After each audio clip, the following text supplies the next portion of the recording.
Hi hello छोड़ो, हरे कृष्णा बोलो। ए देवरानी और ये जेठानी, हमारी वीडियो आपको पसंद आए तो लाइक सब्सक्राइब एंड शेयर।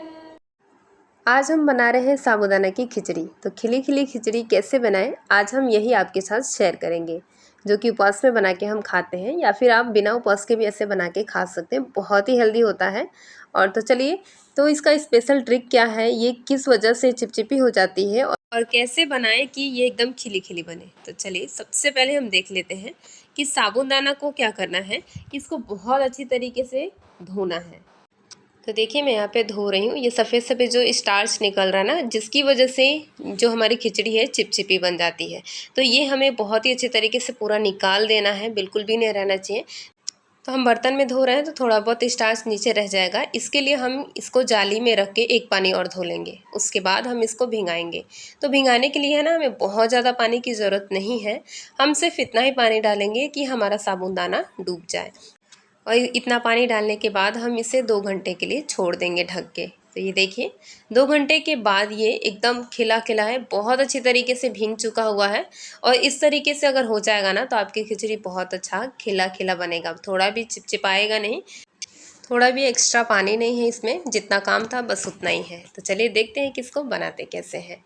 तो सबसे पहले हम क्या करेंगे, कढ़ाई को गर्म करेंगे और इसमें आलू थोड़ा सा फ्राई कर लेंगे।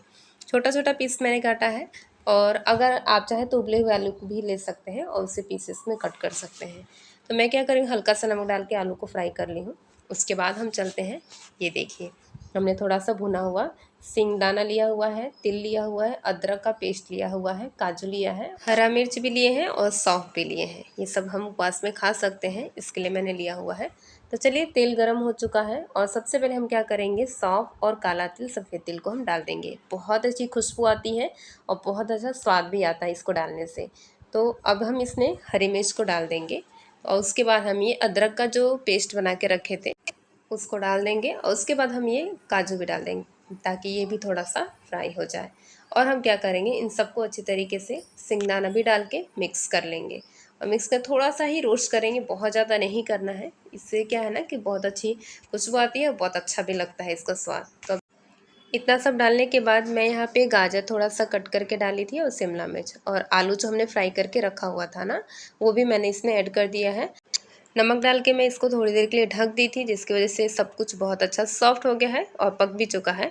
तो अब हम इस स्टेज पे हम डाल देंगे साबूदाना जो भिंगा के रखे थे। और साबूदाना डाल के हम इसी में अपना फलाहारी जो नमक होता है हम इसमें ऐड कर देंगे। और नमक डाल के और साबूदाना को डाल के अच्छी तरीके से मिक्स कर लेंगे। ये देखिए, कितना खिला खिला लग रहा है ना, बिल्कुल भी चिपक नहीं रहा है।